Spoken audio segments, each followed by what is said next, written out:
ወጣቶች ማታ ማታ የሚነሳ ኃጢአት የለብንም? ማታ የሚጀምር ስካር፣ ማታ የሚጀምር ኃጢአት ዝሙት የለም? አንዴ ወደ ውሃ አንዴ ወደ እሳት ይጨምረዋል አለ። አንዴ ወደ መዝሙር አንዴ ወደ ዘፈን የሚጨምረን የለም? አንዴ መስቀለኛ አጣፍተን ታቦት እናጅባለን። ማታ ሆኖ በጨረቃ ይጥለናል እሳት ውስጥ ኃጢአት ውስጥ። አስቸገር ነው እኮ ለእግዚአብሔር። ልብ አለበት ወይ አልካድን ወይ አላመንን። በራድ ወይም ትኩስ ብትሆን መልካም ነበር። እንዲያው ልብ ስላልክ ከአፌ በተፋህ ነው። እግዚአብሔር እኮ አፉ ላይ ይዞን ተጨነቀ። እንዳይተፋን ፈጥሮናል። እንዳይወጣን ልብ ያልን ክርስትናችን ልብ ያለ ነው። ወይ አልካድንም ወይ አላመንም። በጨረቃ የሚጥለን ነገር የለም። አልወጣ ያለ አመል ምንድን ነው? ማታ ማታ የሚነሳብን ምንድን ነው? እንዳትደክሙ ይህ አይነቱ ጋኔን ያለ ጾምና ያለ ጸሎት አይወጣም። የእግዚአብሔር ልጅ ሆነ ለምን ይርባሃል? ክርስቲያን አይደለም? በ40 በ80 ቀን ልጅነት አግኝተህ የለም? የእግዚአብሔር ልጅ ከሆንክ ለምን ትራባለህ? ቤተ ክርስቲያን ስትመላለስ አይደል እንደምትውለው? ምን ነው ስራ የሚበላሽብህ? ልጁ ባትሆን ነው ማለት ነው። አንድ አይነት ነው ስልቱ። ክርስቶስን እንደፈተነ ክርስቲያኖችንም ይፈትናል። አዳምና ሔዋንን ምን አላቸው? ዕፀ በለስን ብትበሉ ሞትን አትሞቱም ብሉ ብሎ ጋበዛቸው። ዛሬም ሰይጣን በጓደኞቻችን አብረውን በሚውሉ ሰዎች አድሮ ዕፀ በለስ ባይሆንም ሌላ ብዙ ግብዣ ያቀርብልናል። አሁን ሰሞኑ ሰይጣን መድረሻ አጥቷል። በነገራችን ጨንቆታል። በዐቢይ ጾም እኔ ቫኬሽን የሚወጣ ይመስለኛል። ግምት ነው ደግሞ እንዲያለ እንዳትሆን። ለምን ከሚጾም ሰው አፍ እሳት ይተፋል። ሰይጣን አሁን ይህን ሰሞን ጨንቆታል። ሌላ ቀን የማይጾመው ሰው ራሱ ይጾምበታል። ሌላ ቀን የማይጸለየው ሰው አባታችን ነው ይላል። ጨንቆታል ሰይጣን።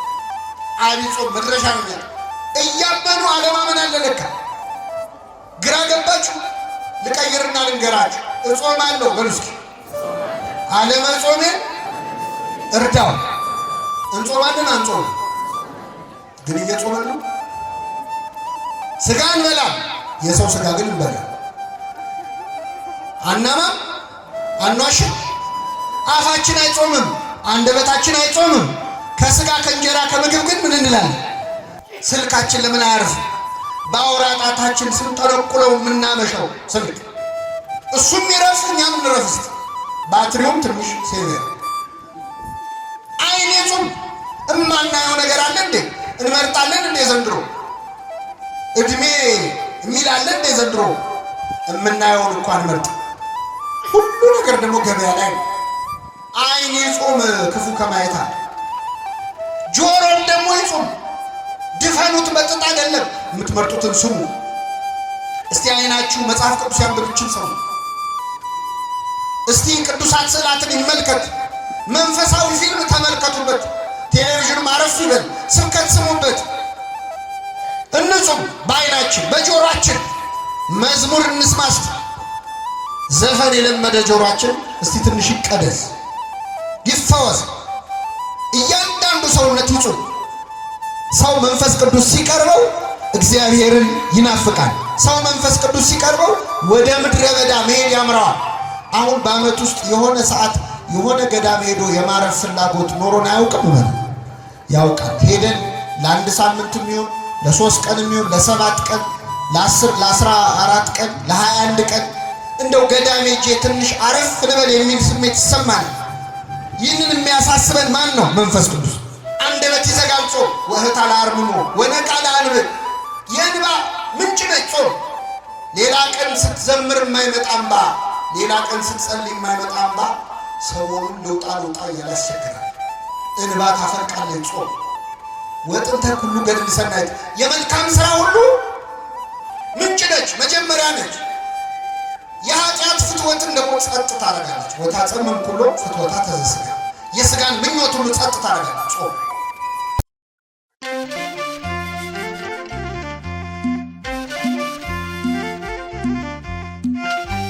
በስመ አብ ወወልድ ወመንፈስ ቅዱስ አሐዱ አምላክ አሜን።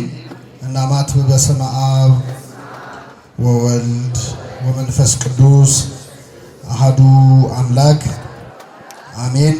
በስመ አብ ወወልድ ወመንፈስ ቅዱስ አሐዱ አምላክ አሜን። እንደ እግዚአብሔር ቅዱስ ፈቃድ በሚኖረን ቀሪ ጊዜ በማቴዎስ ወንጌል ምዕራፍ 4 ከቁጥር 4 ላይ ተጽፎ በሚገኝ ኃይለ ቃል መነሻነት የእግዚአብሔርን ቃል እንማራለን። ከዚያ ወዲያ ኢየሱስ ከዲያብሎስ ይፈተን ዘንድ መንፈስ ወደ ምድረ በዳ ወሰደው። 40 ቀንና 40 ሌሊትም ከጾመ በኋላ ተራበ። ፈታኝም ቀርቦ የእግዚአብሔር ልጅ ከሆንክ እነዚህ ድንጋዮች እንጀራ እንዲሆኑ በል አለው። እርሱም መልሶ ሰው ከእግዚአብሔር አፍ በሚወጣ ቃል ሁሉ እንጂ በእንጀራ ብቻ አይኖርም ተብሎ ተጽፏል አለው። ስለ ቃሉ የአምላካችን ስም የተመሰገነ ይሁን። እስቲ ከኔ ጋር በሉ፣ ሰው ከእግዚአብሔር አፍ በሚወጣ ቃል ሁሉ እንጂ በእንጀራ ብቻ አይኖርም። ይህንን ቃል መነሻ ርዕስ አድርገን በቀሪው አጭር የትምህርት ሰዓት እንማራለን።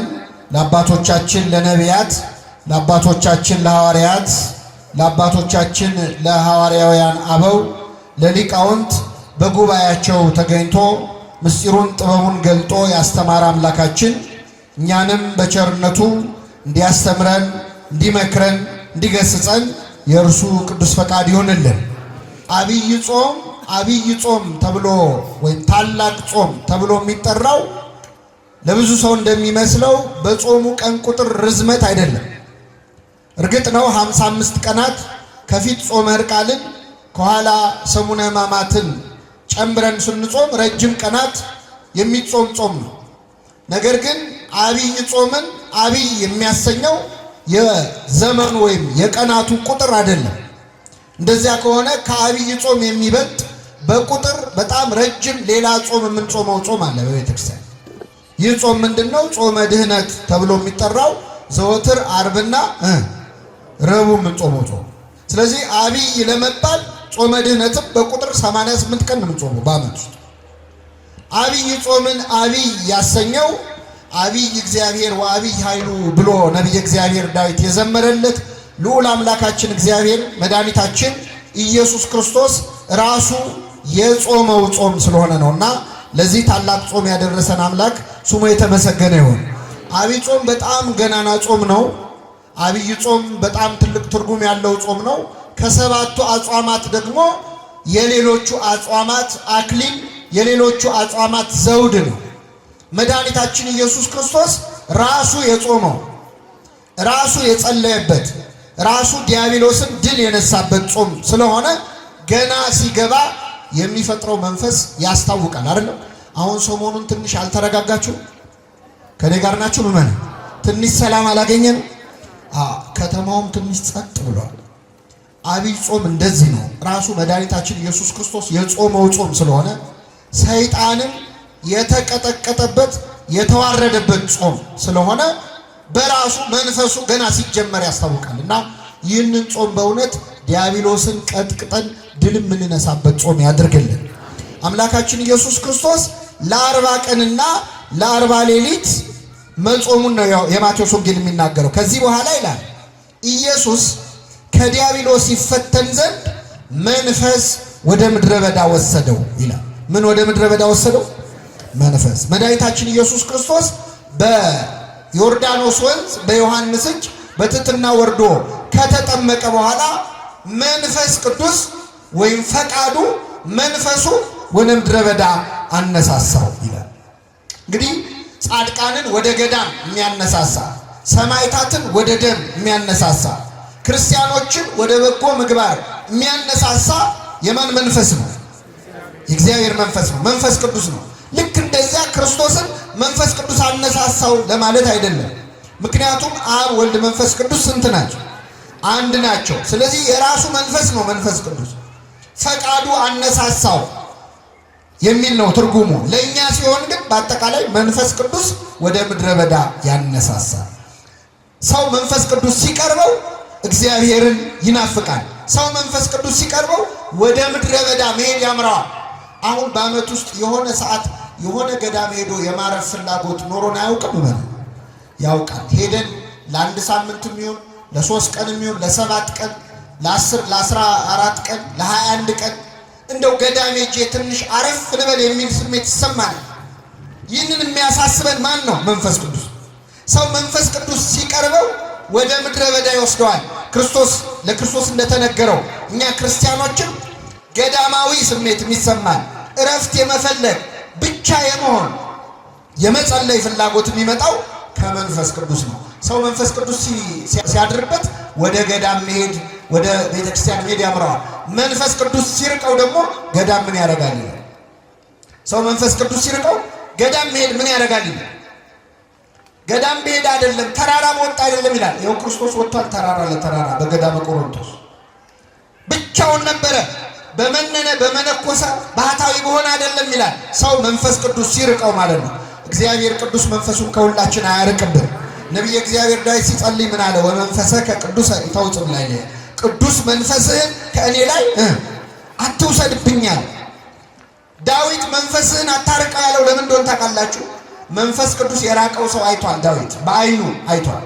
ሳኦል የተባለው የመጀመሪያው የእስራኤል ንጉሥ ነበር። ሳኦል ርኩስ መንፈስ ያሰቃየው መንፈስ ቅዱስ ደግሞ ርቆት ነበረ እና በዛ በርኩስ መንፈስ ሲሰቃይ ዳዊትን አምጥተው በገና እንዲደረድርለት ያደርጉ ነበር። ዳዊት በገና ሲደረድር በዳዊት በገና የሳኦል ርኩስ መንፈስ ይርቅለት ነበር። ድንገት ግን ይነሳና ዳዊትን ካልገደልኩ ብሎ ደግሞ ጦር ይወረውራል። ለተዘመረው መዝሙር ዝማሬ መልእክት ያሰማልን በማለት ፈንታ ጦር ይሰብክ ነበረ። ይህንን ያመጣው ምንድነው? የማን መንፈስ ስለራቀው? የእግዚአብሔር መንፈስ። ሰው መንፈስ ቅዱስ ሲርቀው በገና ሲሰማ ጦር ይሰብክ። ምንድነው አቀዘቀዛችሁት ሞቅ አርጉት እንጂ የሚሉ ሰዎች አሉ። አሁን ይህን ሰሞን በገና ሲከፈት የንስሐ መዝሙር ሲዘመር ሰዓታት ሲቆም መንፈስ ቅዱስ ሲርቅ እንደዛ ነው። የተረጋጋ ነገር አትወድም። ጸጥ ያለ ነገር ይጨንቃል። ጸጥታ ይጮህብሃል። መንፈስ እግዚአብሔር ሲርቅ እንደዚህ ነው። እግዚአብሔር መንፈሱን ከሁላችን አያርቅብን። መንፈስ ወደ ምድረ በዳ ወሰደው በዲያብሎስ ይፈተን ዘንድ ይላል። ክርስቶስ በዲያብሎስ ይፈተን ዘንድ ነው የሚለው። በዚህ በ40 ቀንና በ40 ሌሊት ሲጾም መድኃኒታችን ኢየሱስ ክርስቶስ በዲያብሎስ ተፈትኗል። 40 ቀንም እየተፈተነ ይላል የሉቃስ ወንጌል። 40 ቀኑንም ሙሉ ዲያብሎስ ይፈትነው ነበር። የማቴዎስ ወንጌል ደግሞ ጾሞ ሲጨርስ ተራበ፣ ዲያብሎስም ሊፈትነው መጣ ይላል። ስለዚህ ክርስቶስ እየጾመ ተፈትኗል፣ ጾሞ ሲጨርስም ምን ብሏል? ተፈትኗል። የማርቆስ ወንጌል ደግሞ ምን ይላል መሰላችሁ? 3 ፈተናዎች ያቀረበለት ድል ነሳው ይልና ዲያብሎስም ለጊዜው ተወው ይላል። እስኪ በሉ ዲያብሎስም ለምን ተወው? ሰይጣን የሚተወን ለመቼ ነው? ለጊዜው ነው። ጥሎ ሄድ እንዳይመስል አይደል? እስካልሞትም ሰይጣን አይተውም። እየጾመ ፈተነው፣ ጾሞ ሲጨርስ ፈተነው። ጾሙን ድል አድርጎ ደግሞ ፈተናውን ድል ባደረገ በኋላ ፈተነው። አምላካችን ኢየሱስ ክርስቶስ 40 ቀንና 40 ሌሊት ነው የጾመው። አሁን እኛ 55 ቀን ነው የምንጾመው። አንዳንድ ሰው ለምን 55 ቀን ሆነ? ክርስቶስ የጾመው 40 ቀን ነው፣ እንደሱ ከሆነ ወይ እንደሱ ነው መጾም ያለብን ይላል። የሚያደርገው ይመስል ማለት ነው። እስቲ አሁን እውነት ለመናገር 40 ቀንና 40 ሌሊት ጾሙ ብትባሉ ትችላላችሁ? ትችላላችሁ? 40 ቀን 40 ሌሊት ማለት እኮ እስከ 9 እየጾመ አይደለም ጌታ፣ እስከ 11 እየጾመ አይደለም። 40ውንም ቀን እህልም ውሃም በአፉ ምን አለ አልገባም። እንዴት ይቻላል? ይሄ ሰው ያለ ምግብና ያለ ውሃ መቆየት አይችልም። ከቆየ እስከ 20 ቀን እስከ 21 ቀን በጣም ታግሎ ሊቆይ ይችላል። እሱም ውሃ እየወሰደ ውሃ እየጠጣ ዲሃይድሬትድ እንዳይሆን ውሃ ከሰውነቱ አልቆ እንዳይሞት ውሃ እየጠጣ በጣም የመጨረሻ ጣራው እስከ 40 ቀን ያውም ውሃ እየጠጣ ልባል። ክርስቶስ 40 ቀንና 40 ሌሊት ጾመ። እኛ እንደሱ ልንጾም ይቻላል? ትችላላችሁ? አንቺ አንድ ልጅ ይገርማቸዋል። መቼስ አዲስ ክርስቲያን ከምን ይበልጣል ነው? ከጳጳስ። አንዳንዴ ክርስትና የተጀመረ ሰው በጣም ገድል ያምራቸዋል። ሰሞኑን መጸለይ የጀመረ ሰው 50 ባለ 53ቱን የጸሎት መጽሐፍ ጨርሶ አርጋኖን ደግሞ እንደው በቃ ምንም የጸሎት መጽሐፍ የለም ማለት ነው ይላል።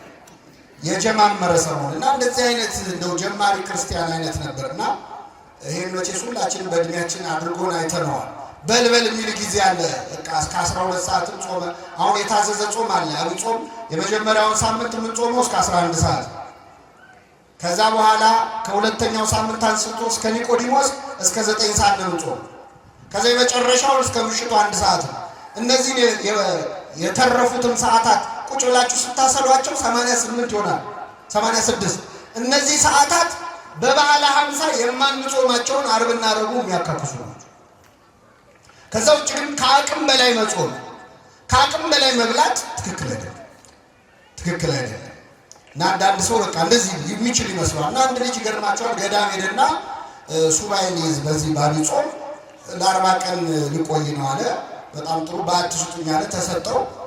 ምግብ ሊያስገቡለት ሲሉ አይ አስቤበት ነው የመጣሁት የምጾመው ለ40 ቀንና ለ40 ሌሊት ነው። ኧረ ተው ግድ የለም አትችለውም ነው። አይ በደንብ አስቤበታለሁ። በቃ ግድ የለም አበምኔቱ አዩትና ይሁንለት ብለው አትበላውም ግን ለማንኛውም ብለው ሽምብራ አስገቡለት በጆንያ። አይ የዛሬ 40 ቀን ያው ተሸክማችሁ ታወጡታላችሁ ችግር የለም ማለት ገባለት። ከዛ ይገርማችኋል 1-3 ቀን ይሄ ልጅ በርትቶ ሳይበላ ሳይጠጣ 3 ቀን ቆየ። ይህም ጥሩ ነው፣ ጎበዝ። ከ3 ቀን በኋላ በጣም ራበው፣ አልቻለም፣ እንደምንም ዋለ። ከዛ ማታ ላይ ከበደውና እግዚአብሔር ስንት አምላክ መልሱልኝ፣ እንደው አንድ አምላክ መሆኑን ለማጠየቅ 1 ሽምብራ በበላ ችግር አለው? አንድ አምላክ መሆኑን ብሎ 1 ሽምብራ አነሳና ቀመሰ። ሲያስበው እግዚአብሔር አንድ ብቻ ነው፣ አንድም። ስለዚህ በስላሴ ስም አለ። በስላሴ ስም ስንት ሽምብራ ማለት? ወንጌላውያን ስንት ናቸው? 4 ወንጌላውያንም ማሰብ አለብኝ አለ። እንደ ዝክር ነው 4 በል 5 አዕማደ ምስጢር አለ። ከዛ 7 ሊቃነ መላእክት አለ። ደግሞ ትንሽ ስትበላ ይብስብሃል አይደል? ባሰበት ነው። ሐዋርያት ስንት ናቸው? ይሄን ለማስታወስ ብሎ 12 ሽምብራ ቁጥሩ በላ። አልበቃውም። ካህናተ ሰማይ አለ። ካህናተ ሰማይ ስንት ናቸው?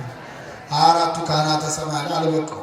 36ቱ ቅዱሳት አንስት በቃ መብላት ጀመረ ማለት ነው። በደንብ 99ኙ ነገደ መላእክት መጨረሻ ሲያቅተው ምናለ በእልፍ አላፋት መላእክት ምን አጨናነቀው አይደል?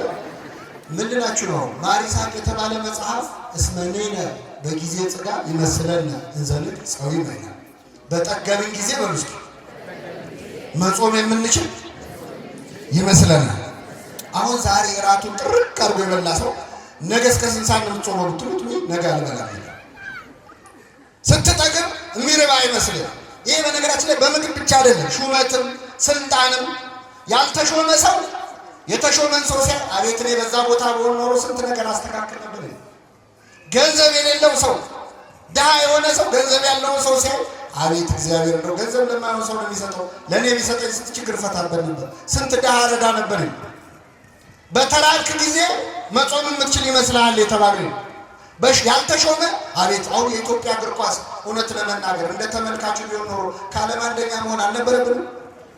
እንደ ተመልካቹ ቢሆን ኖሮ እንደ አስተያየት እንደምንሰጠው ቢሆን ኖሮ ግን ኋላ ቀረ ይመስለናል። እዛ ቦታ ላይ ከበሮ በሰዎች ሲያዩት ያምራል፣ ሲይዙት ምን ይላል ያደናል። ስለዚህ 40 ቀን 40 ሌሊት መጾም ከባድ ነው። ክርስቶስ 40 ቀን 40 ሌሊት ነው የጾመው። ከሱ ቀድሞ የጾሙ አሉ ወይ? አዋል ማ ሙሴና ኤልያስ። ሙሴ 40 ቀን 40 ሌሊት ጾሟል። ክርስቶስስ አምላክነት አለው። ፍጹም ሰው ፍጹም አምላክ ሆኖ ነው። ሙሴ እንዴት ችሎ ጾመ? ኤልያስስ እንዴት ችሎ ጾመ ካላችሁ በጣም ይገርማል። ሙሴ 40 ቀን 40 ሌሊት የጾመው እግዚአብሔር ከእርሱ ጋር ስለነበር ነው። ከእርሱ ጋር ማን ስለነበር? እግዚአብሔር። 40 ቀን 40 ሌሊት ቁጭ ብሎ እንዳይመስላችሁ በሰባቱ መንጦላይት በሰባቱ የእሳት መጋረጃዎች መሃል እያለፈ በሞትና በሕይወት መካከል ሆኖ በተመስጦ ፍጹም ከእግዚአብሔር ጋር ተሳስሮ ነበር። የቴዎሎጂ ሰዎች ፈንዳሜንታል አታችመንት ይሉታል ወይም ስቲሪዮሲስ ይሉታል። ሰው ከእግዚአብሔር ጋር ፍጹም ተመስጦ ውስጥ ሲሆን ምግብ አይታወሰው። ስጋው የሙት ያህል ትሆናለች፣ ነፍሱ ብቻ ነው አክቲቭ የምትሆን። ስለዚህ ሙሴ አይታወቀውም ነበር። በሰባቱ የብርሃን መጋረጃዎች ውስጥ እያለፈ እግዚአብሔርን ያነጋግር ነበረ። 40 ቀን ሙሉ ቆየ። ሲመለስ ፊቱ እንደ ፀሐይ እያበራ ነበር። በረከቱን ያሳደረበት ኤልያስ ደግሞ 40 ቀን 40 ሌሊት ጾመ። ኤልያስ እስካላችሁ ጥርግ አድርጎ በልቶ ነው። ኤልያስ ደግሞ ጥርግ አድርጎ በልቶ ነው። አንደኛ ነገሥት ምዕራፍ 17 ላይ ኤልያስ ከዛፍ ስር ቁጭ ብሎ ተክዞ እያለ የእግዚአብሔር መልአክ ተገለጠለት። ሊቀ መላእክት ቅዱስ ፋኑኤል የተገለጠለት ይላሉ ሊቃውንት ሲተረጉሙ። እመቤታችንን የመገበው መልአክ ማለት ነው። ፋኑኤል ተገለጠለትና ከእንቅልፉ ቀሰቀሰው። ሲቀሰቅሰው ነቃ። ሲነቃ ከፊቱ ገበታ አለ፣ የሚጠጣ ወይን አለ። የምትሄድበት መንገድ ሩቅ ነውና ተነስተህ ብላ አለው። እሺ አለ። ጥቂት በላ፣ ጥቂት ተጎነጨ። መልሶ እንቅልፍ አሸነፈው፣ ተኛ። መልአኩ ቀሰቀሰው። የምትሄድበት መንገድ ሩቅ ነውና ተነስተህ ብላ አለው። በዚያ ምግብ ኃይል እስከ እግዚአብሔር ተራራ ድረስ 40 ቀንና 40 ሌሊት ተጓዘ ይላል። ስለዚህ ኤልያስ 40 ቀን 40 ሌሊት የጾመው ምን ብሎ በልቶ በደንብ ሰማያዊ ምግብ ሰማያዊ መጠጥ ነው። ለሰው አይቻልም። መድኃኒታችን ኢየሱስ ክርስቶስ 40 ቀን 40 ሌሊት ጾመ። ከጾመ በኋላ ተራበ ይላል። ባይራብ ኖሮ ለካ አምላክ ብቻ ነው ሰው አይደለም ብለው ትስብእቱን ወይም ሰው መሆኑን ሰዎች እንዳይክዱ ልክ 40 ቀን ሲሞላው በሙሴ በኤልያስ ለከት ማለት ነው አምላካችን ተራበ። እንደ ተራበ ዲያብሎስ ሊፈትነው ቀረበ።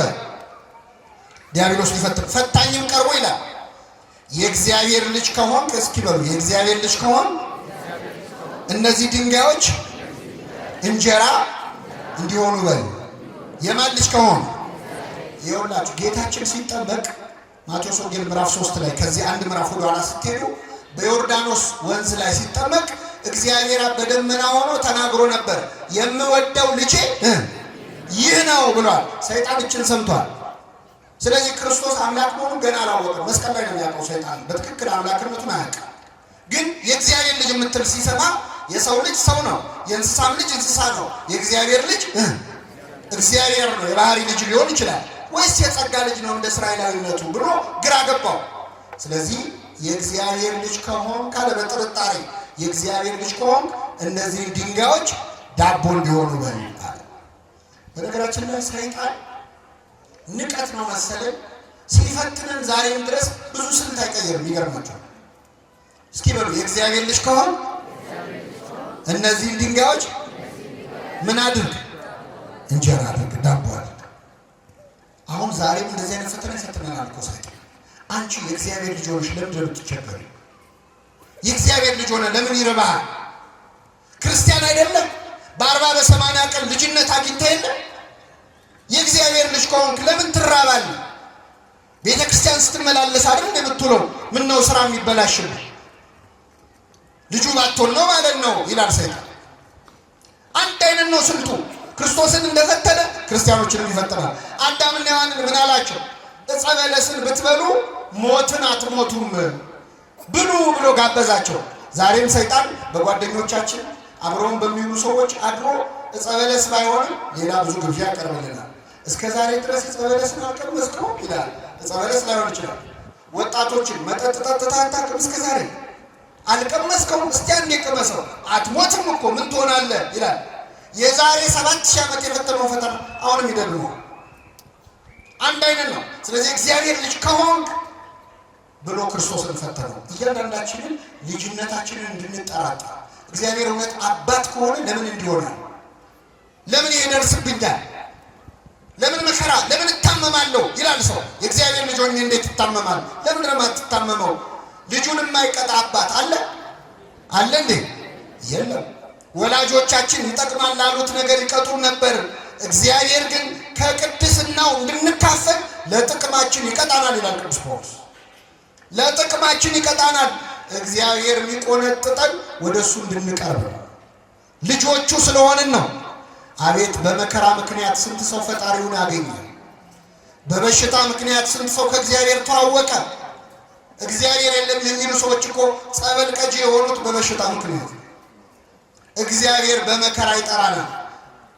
በሕይወታችን የሚገጥመንን መከራ ወደሱ ለመመለስ ምክንያት ያደርግልን። ስለዚህ የእግዚአብሔር ልጅ ከሆንክ እነዚህን ድንጋዮች ዳቦ አድርገህ ብላል። በጣም የሚገርም ቃል ልንገራችሁ። ከኔ ጋር በሉ። እነዚህን ድንጋዮች፣ እነዚህን ምኖች? አንድ ድንጋይ አይደለም ያለው ለክርስቶስ ዳቦ አድርገህ ብላ ያለው አንድ ድንጋይ አይደለም። የትኞቹን ድንጋዮች? እነዚህን ምን አለ እንደው አንድ ድንጋይ ቢለው ይሄንን ከበሮ የዛ ጋር ያለውን ድንጋይ ዳቦ አድርገን አይደለም ያለው። እነዚህን ድንጋዮች ነው ያለው። ክርስቶስ ባለበት ቦታ ላይ ስንት ድንጋይ አለ? ስንት ድንጋይ አለ? ብዙ። አረ መካከለኛው ምስራቅ አገሩ ራሱ ድንጋይ ነው። አገሩን ዳቦ አድርገን ብላ ከማለት አይተናነስ። ሰይጣን ምን እያለ እንደሆነ ታውቃላችሁ? ስግብግብነት እያስተማረ ነው። ሰይጣን የሚያስፈልገንን ብቻ እንድንወስድ አይመክረንም። እነዚህን ድንጋዮች ነው የሚለው። ዓለም ላይ አሁን ያለው ገንዘብ ለዓለም ሕዝብ አንሶ ይመስላችኋል? ጥቂት ሀብታሞች ኪስ ውስጥ እኮ ነው ያለው የዓለም ሀብት ታውቃላችሁ። የሆኑ ሰዎች የልጅ ልጄ በልቶት የማይጨርሰው ሀብት አለኝ ብለው ይፎክራሉ። የሆነ ሀገር ግን በጣም ብዙ ሕዝብ በረሃብ ያልቃል። ምን እንደው ባለ ሀብቶቹ ላይ የደፈደፍ እንዳይመስላችሁ። እዚህ ያለነው ሰዎች በአቅማችን እኮ እኛ ቤታችን ጠግበን የምንደፋው ምግብ ራቱ ሊሆን የነበረ ሰው እኮ አለ የለም? አለ የለም? አንተ ማትለብሳቸው ቁም ሳጥኑ ውስጥ የሰቀልካቸው ልብሶች የወንድም ልብሶች ነበሩ። እሱም ይለብሰው ነው ይገባ የነበረው። አንተ ጠግበህ የምትደፋው ምግብ አልጣፈጠኝም ብለህ ከፍለህበት የምትመልሰው ምግብ ለሆነ ሰው ራቱ ይሆን ነበር። እነዚህን ድንጋዮች ዳቦ አድርግ ማለት ዓለም ስግብግብ እንድትሆን ነው ሰይጣን የሚያስተምረው። ሌላው ድንጋይ ዳቦ ማድረግ ተአምር ነው። ተአምር የሚሰራው ደግሞ በመንፈሳዊ ጸጋ ነው። አይደለም ነው? አይደለም? መንፈሳዊ ጸጋህን ለሆድህ ተጠቀምበት አለው ለክርስቶስ። ተአምር የማድረግ ችሎታህን ዳቦ ብላበት ይላል። ምን ማለት መሰላችሁ? ሰባኪው ስብከቱ፣ ዘማሪው መዝሙሩ፣ ካህኑ ክህነቱ፣ አጥማቂው ጥምቀቱ፣ ጳጳሱ ጵጵስናውን፣ አገልጋዩ አገልግሎቱን ድንጋይ ዳቦ ለማድረግ እንዲያውለው ይፈልጋል ሰይጣን። አንተ ይህን ጸጋ ይዘህ ለምን ትራባለህ? ለምን ትቸገራለህ? እነዚህን ድንጋዮች ዳቦ አድርግበት እንጂ ኧረ ተጠቀምበት ይላል። እንዲህ ካለ ፈተና እግዚአብሔር ሁላችን ይሰውራል። ይህን ጊዜ ክርስቶስ ምን አለ? ወደ ርዕሳችን መጣ። ሰው ከእግዚአብሔር አፍ በሚወጣ ቃል ሁሉ እንጂ በእንጀራ ብቻ አይኖርም። ሰው ከእግዚአብሔር አፍ በሚወጣ ቃል ሁሉ እንጂ በእንጀራ ብቻ አይኖርም ማለት ብዙ ትርጉም ነው ያለው። ይሄ ግን አሁን ያለነው ጾም ላይ ስለሆነ ሰው ከእግዚአብሔር አፍ በሚወጣ ቃል ሁሉ እንጂ በእንጀራ ብቻ አይኖርም ማለት ምን መሰላችሁ? ሰው በመጾም ጭምር እንጂ በመብላት ብቻ አይኖርም። በጾም ነው። ጾም ራሱ ምግብ ነው እያለ ነው ክርስቶስ። ሰው በእንጀራ ብቻ አይኖርም። በእንጀራ አይኖርም አይደለም፣ በእንጀራ ብቻ። እንጀራ ያስፈልጋል አያስፈልግም? አንዳንድ ሰው ሲመጻደቅ እንደዚህ አይነት ትምህርት ለማስተማር እንደዚህ ቤተክርስቲያን አትነ ስሩ የማይሰራ ምን አይበል አይብላ ነው የምትለው። እንጀራ ያስፈልጋል አያስፈልግም?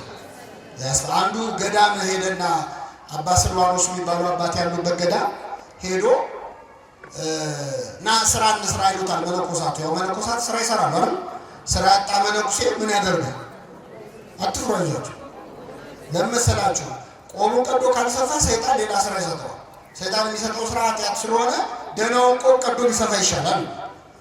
እና ይህ አባት ገና ጀማሪ መነኩሴ ነው። ገዳም ገባ እና ቆፍር ስራ አገዘን ሲሉት አይ እኔ ልጸልይ ነው እንጂ ልሰራ አልመጣሁም ነው። አዎ በኋላ መነኮሳት ተመካከሩና ማታ ምግብ የሚበላበት ሰዓት የሚደወል ደወላ። እሱም ደወል ሳትደውሉ ዝም ብላችሁ ተሰብሰቡና ብሏል። ተሰብስበው ሲበሉ ቢጠብቅ አይደወልም ሰው። ከዛ ቢጠብቅ ሲያጣ ማዕድ የሚበላበት ደጀ ሰላም ሄደና ሲያያቸው እየበሉ ነው። እንደምን አጣውኝም እንዴ አለ። አይ አንተ መንፈሳዊ ስለሆንክ ምግብ አያስፈልግም። የማይሰራ ምን አይበል አይብላ። ሰው ከእግዚአብሔር አፍ በሚወጣ ቃል ሁሉ እንጂ በምን ብቻ አይኖርም አለ እንጂ በእንጀራ አይኖርም ማለት ነው። ይህች ከእግዚአብሔር አፍ የወጣች ቃል ምንድነች ካላችሁ ጾም ነች። ጾም ከራሱ ከእግዚአብሔር አፍ የወጣች ቃል ነች። ለምን? እግዚአብሔር በነገራችን ላይ 10ቱ ትእዛዛትን ሳይሰጥ አትስረቅ፣ አትግደል፣ አታመንዝር፣ ከኔ በቀር ሌላ አምላክ አታምልክ ሳይል በፊት መጀመሪያ የሰጠው ሕግ ጾም ናት። ዕፀ በለስን ምን አትበል አትብላ። አትብላ ማለት ምን ማለት ነው? ጾም ማለት ነው። አዳምና ሔዋን ጾም ታውጆባቸዋል። ከምንድን ነው ጾሙ? ከጸበለስ እስከ 9 ሰዓት ነው አይደል? እስከ ዕድሜ ልክ ጸበለስን አትብሉ ተብሎ። ስለዚህ የመጀመሪያይቱ ከእግዚአብሔር አፍ የወጣች ቃል ጾም ነች። ስለዚህ ሰው ከእግዚአብሔር አፍ በሚወጣ ቃል ሁሉ እንጂ ወይም በጾም እንጂ በእንጀራ ብቻ አይኖርም። ቤተክርስቲያናችን የጾም ቤተክርስቲያን ነች። ጾምን በደንብ ተረድታለች። አሁን በዚህ ሰሞን ክርስቶስ ጾሟል ብለን እንጾማለን። ለምን? ክርስቶስ የሚጾመው ምን ጥቅም ሊያገኝ ነው? እጸድቃይን ጻድቅ፣ እከብራይን ክቡር፣ እነጻይን ንጹሕ ነው። ምንም አልጎደለበትም። የጾመው ጾሙ ሊለን ነው፣ ሌላ ምክንያት የለውም። ስለዚህ የገብቷታል። ተጠመቀ ብላ በ40 እና በ80 ቀናችን ምን ትለናል? ታጠምቀናለች። ተመልከቱ። ጸልዋል፣ ስትጸልዩ ትለናለች። እንዴት እድለኞች ነን ኦርቶዶክሳዊ። ጾሟል፣ ጾሙ ትለናለች። መስቀል ተሸክሟል። የሚወደኝ ቢኖር መስቀል ተሸክሞ ምን ይበለኝ? መከራ ታገሱ ብላ ታስተምረናለች። ተሰቅሏል፣ እኛም ተሰቀሉ አይለንም። ግን የክርስቶስ የሆኑቱ ስጋን ከክፉ ምኞቱና መሻቱ ጋር ሰቀሉት ይላል። ስለዚህ ኃጢአትን ስቀሉት፣ ራሳችሁን፣ ስጋችሁን፣ ስጋዊ ምኞታችሁን መስቀል ላይ አውጡት ብላ ታስተምራለች። ሞተ ተነሳ እንደምትል እኛም ሞተን አንቀርም። ምን እንላለን? እነሳ። በእግርም በግብርም ነው ቤተክርስቲያናችን ክርስቶስን የምትከተለው። ለፋሲካ ብቻ አይደለም የምናመልከው፣ እኛ ሲሰቀል የምናመልከዋለን። ክርስቶስ ወደቀ ብላ ልጆቿን ይዛ ኦርቶዶክሳዊት ቤተክርስቲያን ትሰግዳለች፣ ትወድቃለች። እሱ የደም ላብ አልሞታል። ቤተክርስቲያን ልጆቿን ላብ እስኪወጣቸው እየሰገዱ እንደወደቀ እየወደቁ እንደተነሳ እየተነሱ ክርስቶስን እንዲመስሉ ታስተምራለች። ክርስቶስ መናኝ ነበር። ምድር ላይ ሀብት አልነበረው። መናኞች አሏት፣ በዱር በገደል የሚቅበዘበዙ የሚንከራተቱ ባህታውያን አሏት፣ መነኮሳት አሏት። ክርስቶስ ሙሽራ ነው።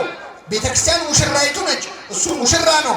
ስለዚህ በተክሊል በቁርባን የሚጋቡ ሙሽሮች አሏት፣ ክርስቶስን የሚመስሉ።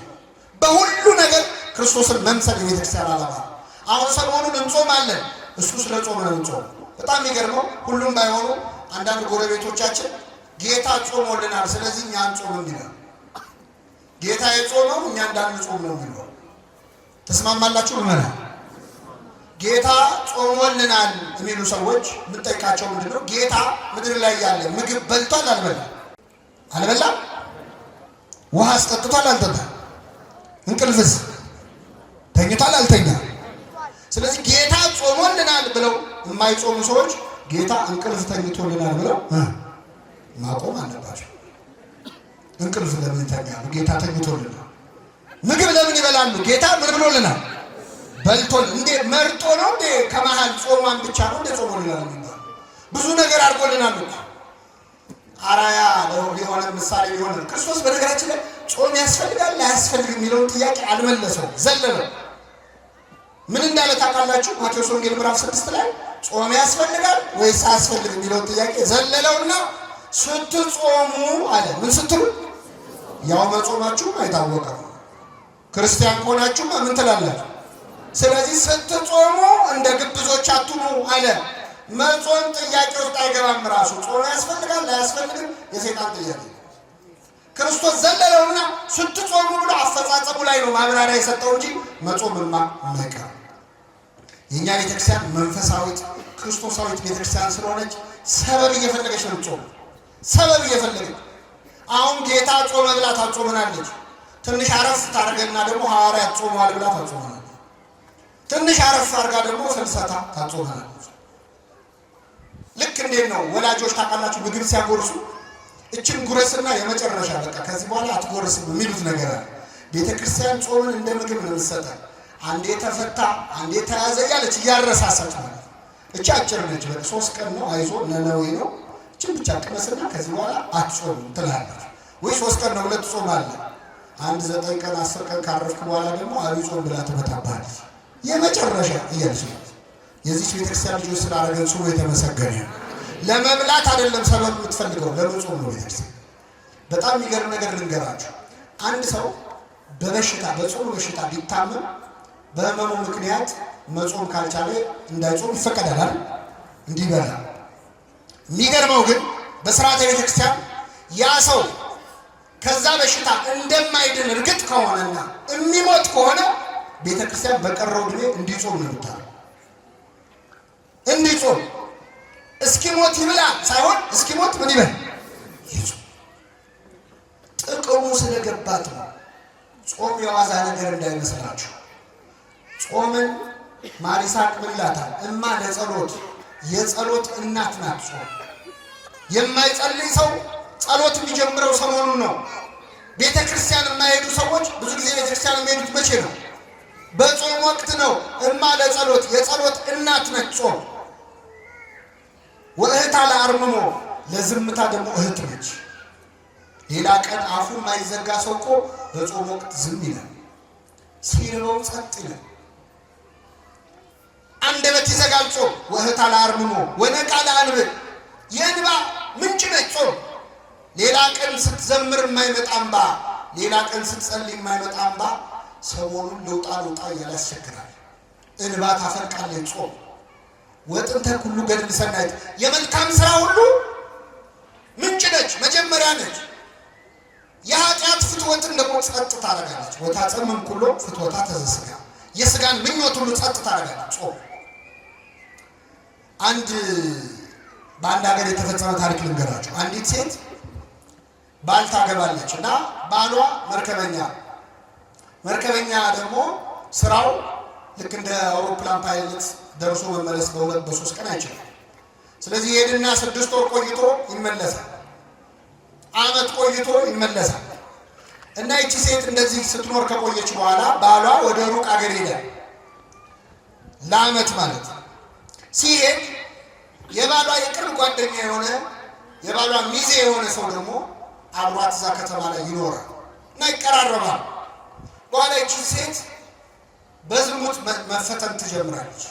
ባሏ በመራቁ እሷም ደግሞ ልቧን ከፍታ ነበር፣ ሰይጣን ደግሞ አባባሰባት። ስለዚህ ይህንን የባሏን ጓደኛ ትመኘው ጀመር። እዛ መጨረሻ ላይ በሁኔታዎች የምታሳየው ምን ብትለው እሱ በጣም ከእሷ የበረታ መንፈሳዊ ሕይወት ስለነበረው አልተቀበላትም። መጨረሻ ላይ አፍ አውጥታ እባክህን ፈቃዴን ፈጽምልኝ፣ እኔ በዚህ መንገድ አስብሃለሁ ብላ ለዝሙት ትጠይቀዋለች። ስትጠይቀው ይህ ሰው ያዝናል። ጓደኛው ነው፣ እሱ ደግሞ የበረታ መንፈሳዊ ሕይወት ነበረው። እንደዛ ባይሆን ኖሮ እንኳን እንዲህ ተብሎ የፈለገውን ያደርጋል። ከዛ ምን አላት? ችግር የለውም ከአንቺ ጋር ያልሽውን እንፈጽማለን፣ ግን አንድ የሚከለክለኝ ነገር አለ። እሱም እንደ ባሏ መርከበኛ ነው እና በመርከብ ጉዞ ሲሄድ የሆነ ጊዜ ማዕበል ተነሳ እና በዚያ ማዕበል ምክንያት ልሞት ስል ስለት ተሳለ እና ይህ ስለት ምንድን ነው? ከዚህ አደጋ ካተረፍከኝ ለ21 ቀን እጾማለሁ፣ እስከ ምሽቱ 12 ሰዓት ድረስ እጾማለሁ ብዬ ለ1 ወር ይቅርታ እጾማለሁ ብዬ ተስዬ ነበር እና አሁን በአጋጣሚ ጾም ስለወጣ የራሴን ጾም ስለሆነ መጾም ያለብኝ አሁን ፍስግ ነው እንደምታየው። ቀጣዮቹን 1 ወራት እጾማለሁ እና ከአንቺ ጋር በጾም ወቅት ይህን ማድረግ ስለማይችል ከፈለግሽ አብረን ይህን እንድንፈጽም ወሩን ለ2 እንካፈለውና 15ቱን ቀን አንቺ ጾሚ፣ 15ቱን ቀን እኔ እጾማለሁ አላት። እሺ አለች። ምን ያለ ሰይጣን ምን ሳይል አይለቅም ይባላል። እሺ ብላ እስከ ምሽቱ 12 ሰዓት መጾም ጀመረች። ሳምንት እያለ 10 ቀን እያለ ቀኑ እየቀረበ ሲመጣ መጨረሻ ላይ 15 ቀን ሲሞላው ይቺ ሴት ቤቱ መታ እግሩ ስር ወድቃ ይቅር በለኝ ሐሳብ ይቀየራል አለች። ሐሳቡን ያስቀየራ ምንድን ነው? ጾም። ወታጸምም ኩሎ ፍትወታ ተዘስጋ የስጋን ምኞት ጸጥ ታደርጋለች።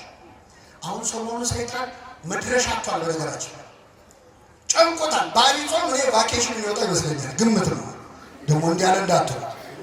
ለምን ከሚጾም ሰው አፍ እሳት ይተፋል። ሰይጣን አሁን ይህን ሰሞን ጨንቆታል። ሌላ ቀን የማይጾመው ሰው ራሱ ይጾምበታል።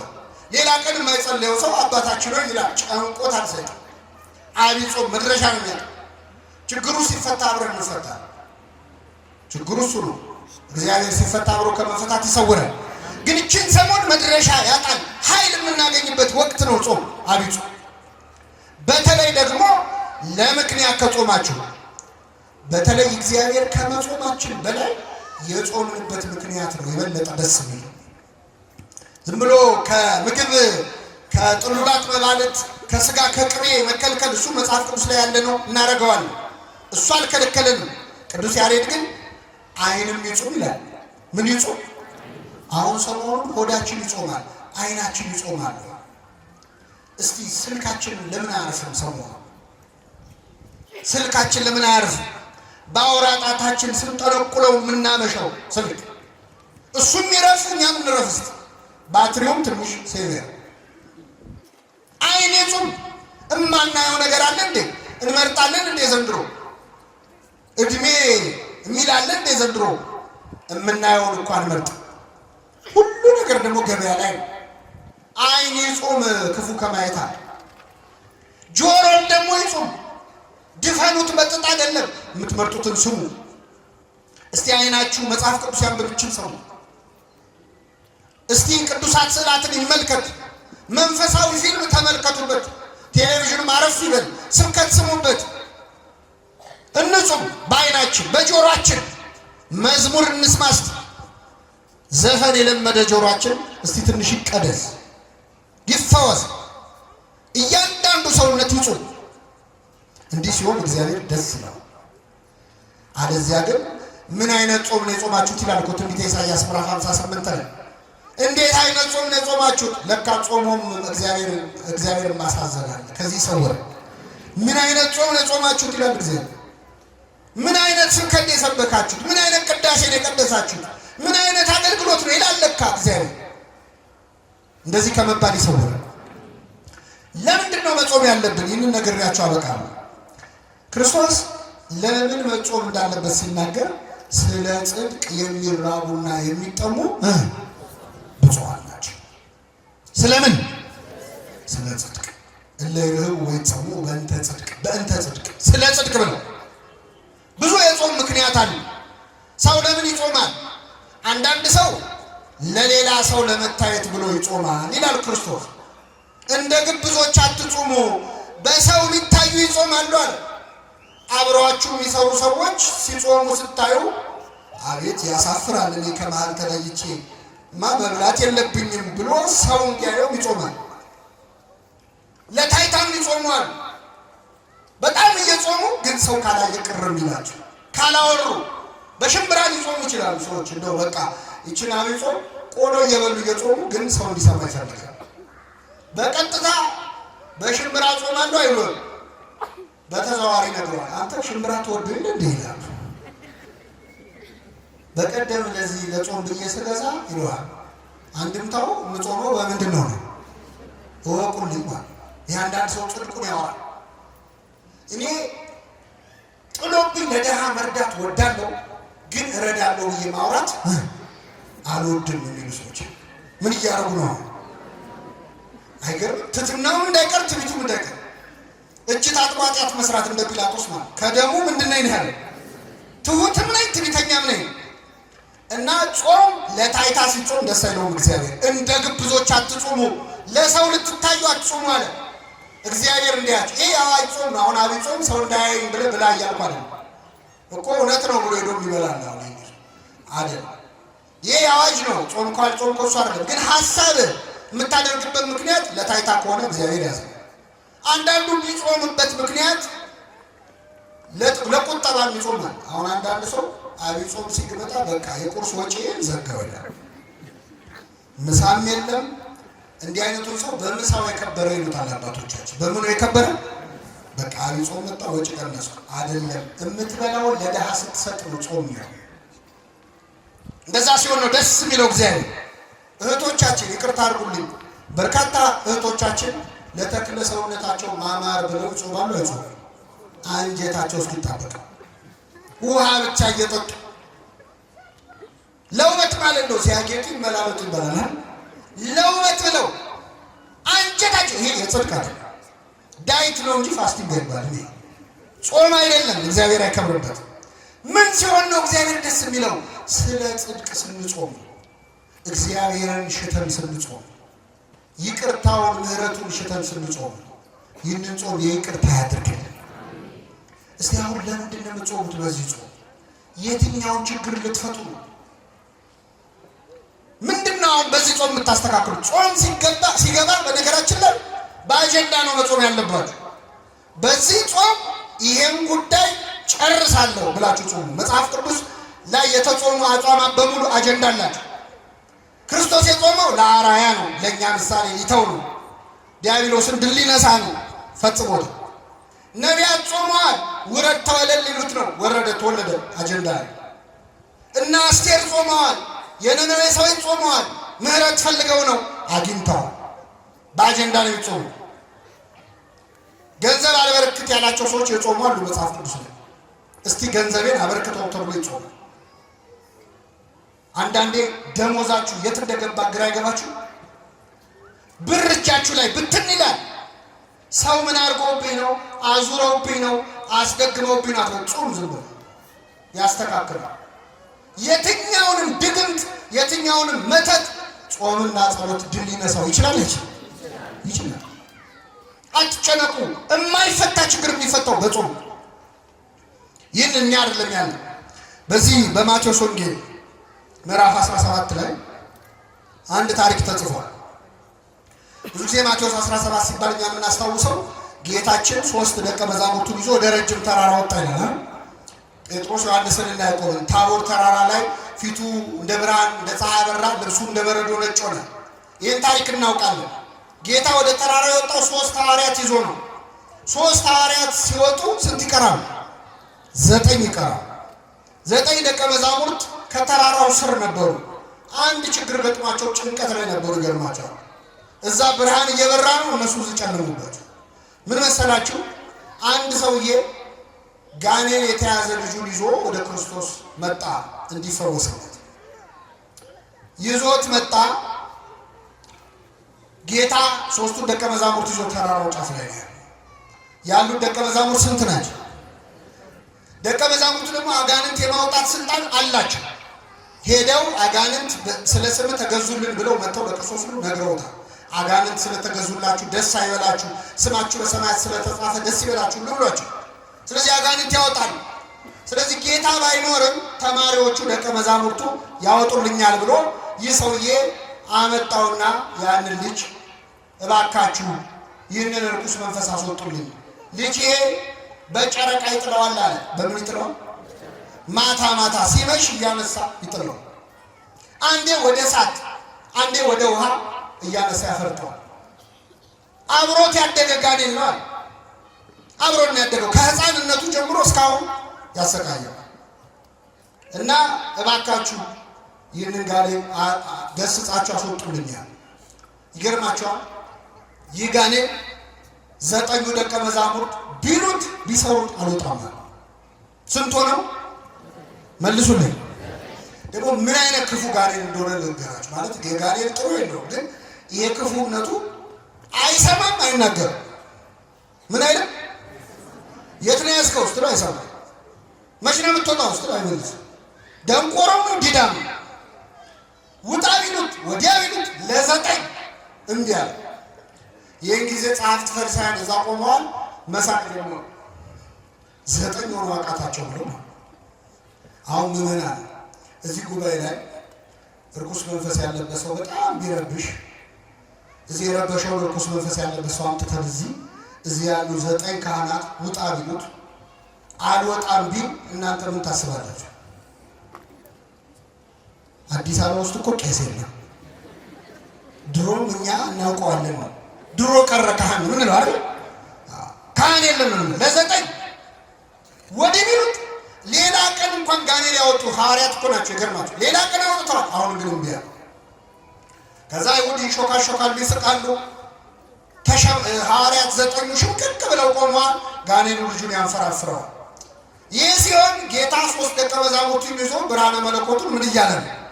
እያበራ ነው። ጴጥሮስ እዛ ቆሞ ጌታ ወይ በዚህ መሆን ለኛ፣ አቤት ወንድሞች እዛ ይሰቃያሉ፣ አንተ በዚህ መሆን ለኛ መልካም ነው። አንተ ሲመች እኮ አይታየኝ የሰው ችግር። ከዛ ጌታ ከዚያ ተራራ ወረደ። ሲወርድ ያ ሰው የቀረበውና ጌታ ሆይ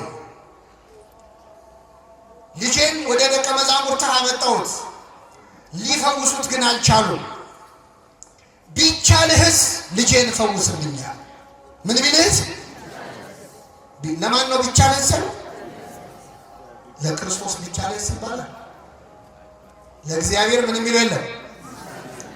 ቢቻልህስ ያለው ለምን መሰላችሁ? ደቀ መዛሙርቱ ታቃታቸው፣ ያው መምህራቸው የነሱ ቢጤ ነው። አሁን እኮ እግዚአብሔርን ያስናቅረው እኛ አገልጋዮች ነው። እኛ ስላልቻልን የማይችል እንዳይመስላችሁ። እኛን ያቃተን እሱ ሁሉን ማድረግ ይችላል። ቢቻልህስ አለው። ቢቻልህስ ትላለህ? ለሚያምን ሰው ሁሉ ይቻላል። ይህን ጊዜ ሰውየው ምን አለ? አምናለሁ፣ አለማመኔን እርዳው አለ። እስኪ በሉ አምናለሁ፣ አለማመኔን። ይህ ሰው ያምናል አያምንም? ያምናል አያምንም? ለምን? ምን አለ? ምን እላለሁ? አምናለሁ አለ። መልሶ ደግሞ ስለዚህ የሰው ያምናል አያምንም? ግራ ገባችኋል? እሱ ግራ ገብቶታል። ያምናልም አያምንምም። አምናለሁ፣ ምንን እርዳው? እያመኑ አለማመን አለ ለካ። ግራ ገባችሁ? ልቀይርና ልንገራችሁ። እጾማለሁ በሉ እስኪ። አለመጾሜን እርዳው። እንጾማለን አንጾም ግን እየጾመን ነው። ስጋ እንበላም፣ የሰው ስጋ ግን እንበላም። አናማም፣ አንዋሽም። አፋችን አይጾምም፣ አንደበታችን አይጾምም። ከስጋ ከእንጀራ ከምግብ ግን ምን እንላለን? ስለዚህ በሉ እጾማለሁ። አይደከማችሁ መሰለኝ። እጾማለሁ በሉ። አለመጾሜን እጸልያለሁ። እንጸልያለን አንጸልይም? ግን ደግሞ እንጸልይ። እየጸለያችሁ አባታችን ሆይ እያላችሁ አባታችን ሆይ ከመቼው እንዳለቀ ግራ ገብቷችሁ አያውቅም? ያውቃል አያውቅም? የጸሎት መጽሐፍ እየጸለይን ስንት ገጽ ቀረው ብለን ቆጥረን አናውቅም? እጸልያለሁ በሉ። አለመጸለይን